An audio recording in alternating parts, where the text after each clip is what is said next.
What is the price of walking through the stones? For some, it is love beyond time. For others, it is heartbreak that never heals. The sound of the stones is like a song only a few can hear, a call that changes everything the moment you answer. Every step into the circle is not just a journey, it is a leap into the unknown. Where past and future collide, the journey begins with silence, broken only by the wind brushing through tall grass. The stones at Craigh stand like ancient sentinels, their presence heavy, mysterious, and eternal. To most who pass them, they are nothing more than relics, forgotten by time. But for a chosen few, they hum with a sound deep inside the soul, a sound impossible to ignore. Claire Randall was one of those few. Her life, once steady and clear, would be shattered and remade because she dared to listen. Imagine standing among those towering stones. At first, there is nothing but the whisper of the wind, yet slowly, a vibration rises through the ground. It is not a sound you hear with your ears but with your bones, your heart, and your blood.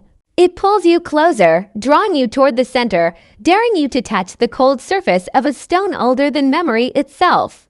For Claire, curiosity became destiny in a single moment. Her world of the 1940s disappeared. The stones did not ask her permission. They did not give her time to prepare. One heartbeat she was reaching for a plant on the hill. The next she was falling into a storm of light and sound. When she opened her eyes again, she was no longer in her own time. The smell of smoke, the crack of muskets, the flash of redcoats told her she had landed in a world that was dangerous, raw, and alive with history. She had crossed into 1743. This was the first crossing, the first journey through the stones that set everything in motion. It was the beginning of an adventure that would not only test Claire, but also bring her face to face with the man who would change her life forever, Jamie Fraser.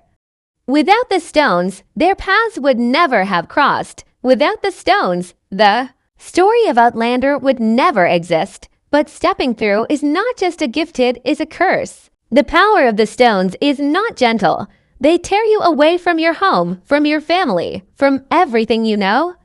They demand sacrifice. Some who try to pass through do not survive the pull. Others are thrown into times they cannot escape. Claire was lucky or perhaps unlucky depending on how one looks at it. For every journey through the stones brings both light and shadow. Even from the very start, the stones carried more questions than answers. Who built them? Why do they sing to only a few? And most important of all, what price must every traveler pay? Claire's first crossing was only the beginning. Many more would follow hers, Jamie's children, and even generations yet to come. Each time, the stones would take something while giving something back, reminding us that no journey through them is ever free. The mystery of the stones lies not in their shape or their age, but in the way they bind lives together across centuries. They are the heartbeat of Outlander, the silent guardians of love, loss, and destiny. Every time someone touches their surface, history itself trembles. Claire was the first we followed, but she was not the last. Her story lit the path, and through her, we began to understand that the stones do not just move people, they move fate itself. It began with a simple walk on a quiet hill, a morning that should have been ordinary. Claire Randall had no reason to believe her life would be ripped apart within seconds. She was a healer, a woman of science, grounded in the world she knew, the world of the 1940s. She had survived a war, had returned to her husband Frank, and was trying to rebuild a marriage shaped by years of separation. Everything should have settled into peace. Yet fate, hidden inside the stones of Craigh, had different plans. The moment Claire touched the standing stone, she was consumed by a force beyond her understanding. It was like falling without falling, like being ripped apart and put together again in a storm of sound and light. Her body was thrown into another century, but her mind could not grasp it yet. She stumbled through the forest, confused and terrified, until she realized something was terribly wrong. The clothes of the soldiers, the muskets they carried, the sound of horses' hooves on dirt roads, none of it belonged to the 20th century. She had fallen through time. In those first terrifying hours, Craigh was not just a stranger in a new land, she was prey. The 18th century was no place for a woman alone. The English soldiers who found her did not see her as a lost traveler, they saw her as a prize. Their danger closed around her quickly, but fate once again twisted the story, for out of the wild Scottish woods came a band of Highlanders, men rough and fierce, who pulled her from the hands of the redcoats. Among them was a young man with fiery hair and eyes that carried both pain and strength, Jamie Fraser. That meeting was no accident. The stones had not brought her back for nothing. Craig's skills as a healer quickly became her protection, as the Highlanders had wounds that needed tending. Yet with every herb she applied and every bandage she wrapped, she tied herself deeper into their world. The more she fought to return to her own time, the more she was pulled into theirs. Jamie, especially, became the anchor she could not resist. His injuries gave her reason to stay close, but his kindness gave her reason to care. At first, Craigh tried to convince herself that her heart belonged to Frank, the husband waiting for her in the 1940s. But time has its own rules, and the stones had already set her path. Life with Jamie was not just survival, it was awakening. He treated her as an equal in a time when women were often dismissed. He listened to her, protected her, and slowly, without either of them choosing it, love began to grow, a love so strong that it would challenge time itself. But that first journey was not only about love, it was about danger. Craigh was caught between two worlds, neither safe. The English saw her as suspicious, the Scots did not fully trust her, and every choice she made risked exposing her as something unnatural. She could not tell anyone the truth, that she had come through the stones, for who would believe such madness? To reveal it would mark her as a witch.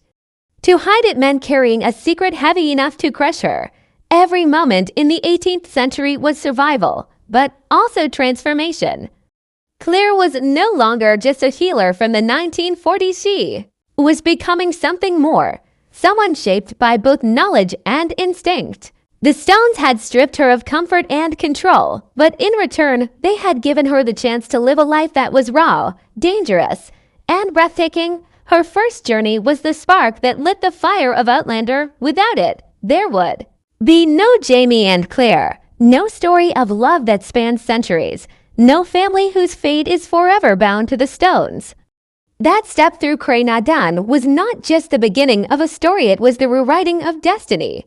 And from that moment, nothing, not even time itself, could undo what had begun. Love is often tested by distance, but what happens when that distance is measured not in miles but in centuries?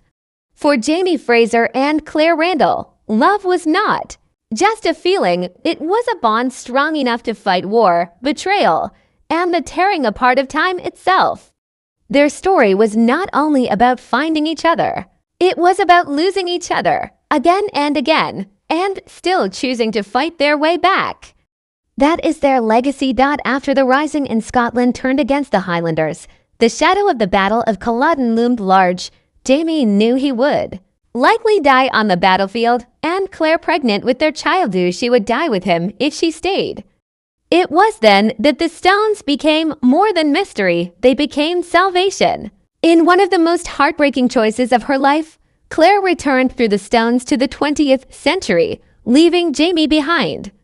It was not a choice made out of desire, but of survival. She carried not only her unborn daughter, but the weight of their love, torn apart by history. For 20 years, Craigh lived in a world that no longer fit her. She raised Brianna, trying to give her daughter a normal life, but her heart was chained to the Highlands of the past. Frank gave her stability, yes, but he could never erase the memory of Jamie Fraser. Every glance at Brianna's red hair reminded her of the man she had lost. It was not only love that bound her to Jamie, it was legacy. Their daughter was living proof of a bond that no stone, no time could erase. Jamie, meanwhile, endured a different kind of punishment. Left behind in the 18th century, he faced Culloden and survived against all odds, but survival did not bring peace. He lived in the shadows of Scotland, branded as an outlaw, carrying the ghost of Claire with him every day. He thought she was gone forever, safe in another time, but he also knew he had lost the only true piece of his soul. He continued because he had to, but every sunrise was emptier without her. Then, fate bent once more. Claire discovered that Jamie had lived.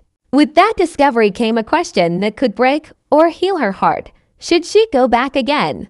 She had built a life in her own century, raised a daughter, and yet, how could she deny herself the chance to see him again? To touch him, to breathe the same air as him.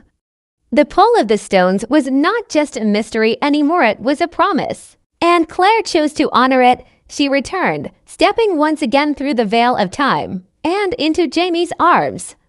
Their reunion was not soft, but fiery. 20 years of longing poured into a single moment, and once again, time itself bowed to their love. Their legacy is not simply their own happiness, but what they built together despite the centuries. Through hardship, they created a family stretched across time.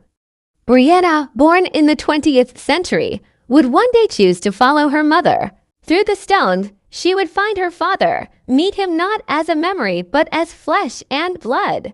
Roger, too, would step into the past out of love for her.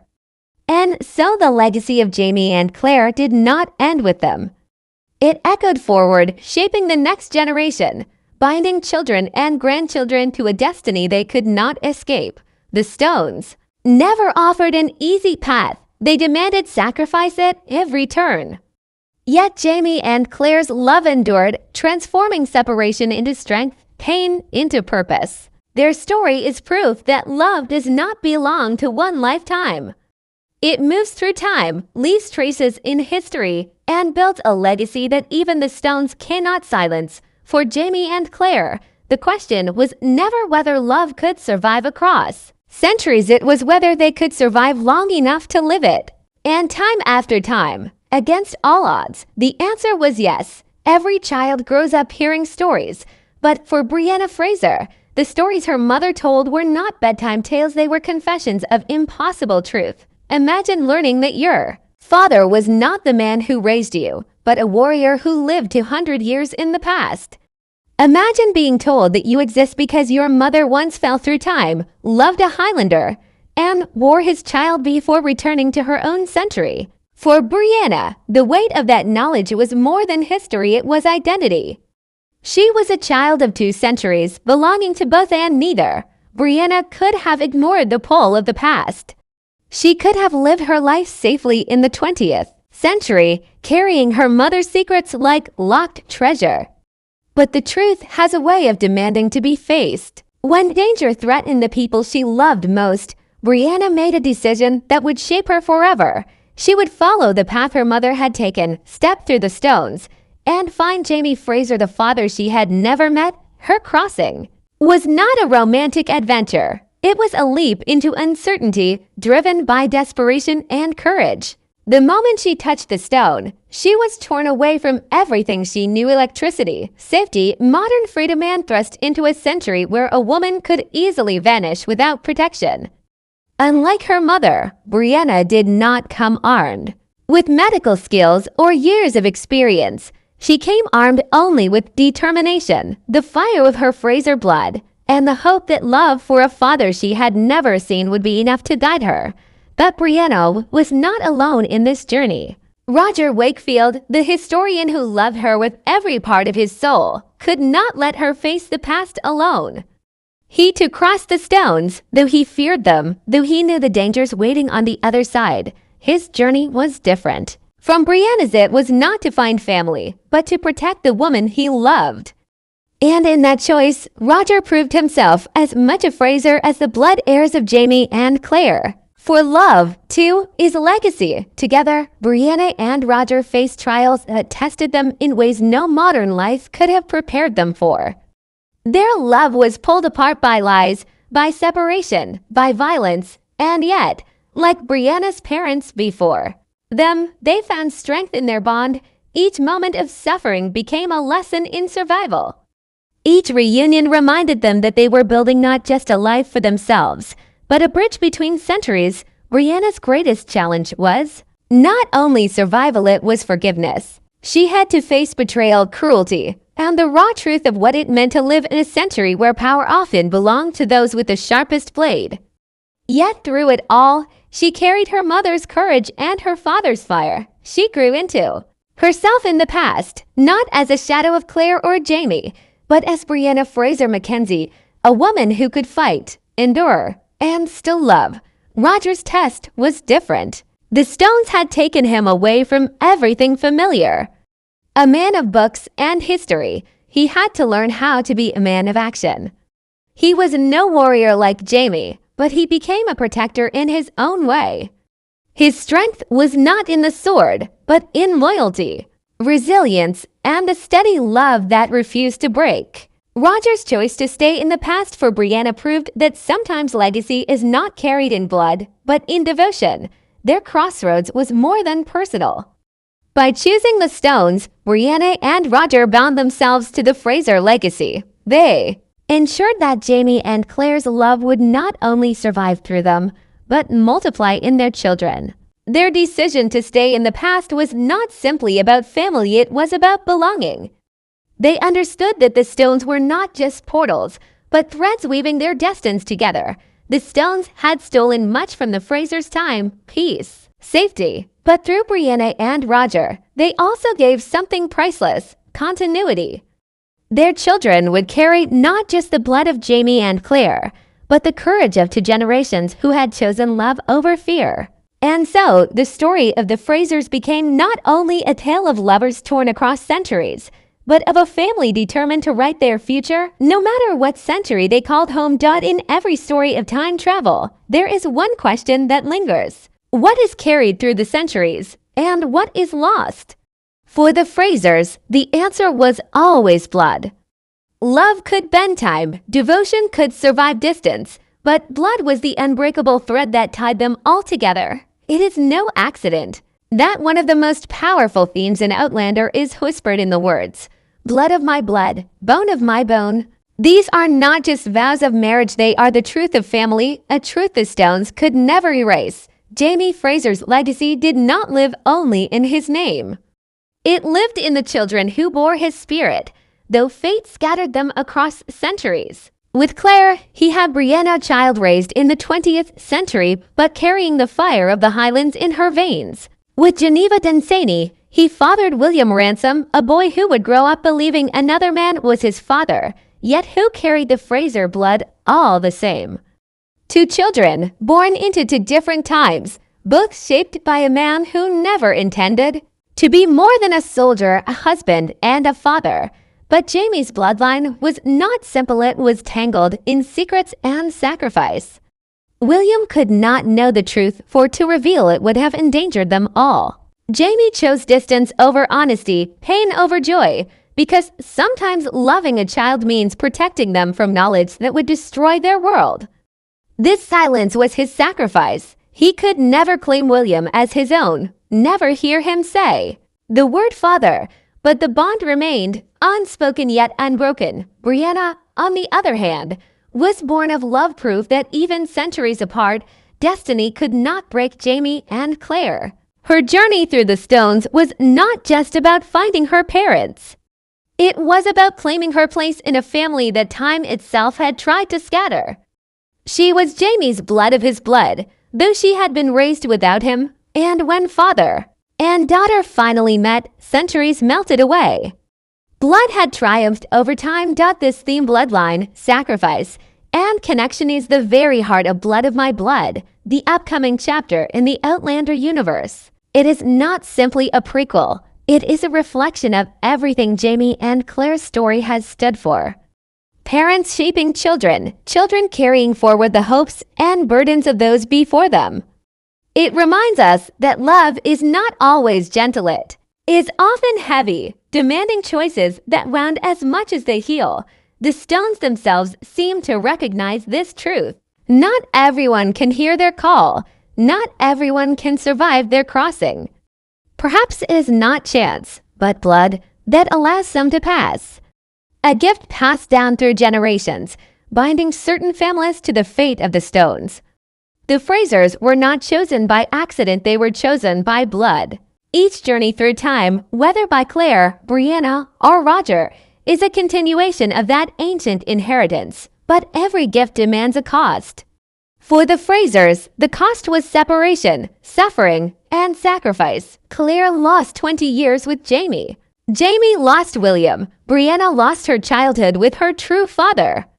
Roger lost his modern life to stay in the past. Each sacrifice was carved into their story, but each sacrifice also strengthened their bond. Because in the end, the stones did not just steal, they also gave. They gave reunions, children, and legacies that would outlast centuries. Blood of my blood, bone of my bone. These words are not only vows whispered between lovers. They are promises carried from parent to child, from one century to the next. They remind us that even when time divides, blood remembers. And as the Outlander saga continues, it is this truth that shines brightest. The stones may bend time, but they can never break family.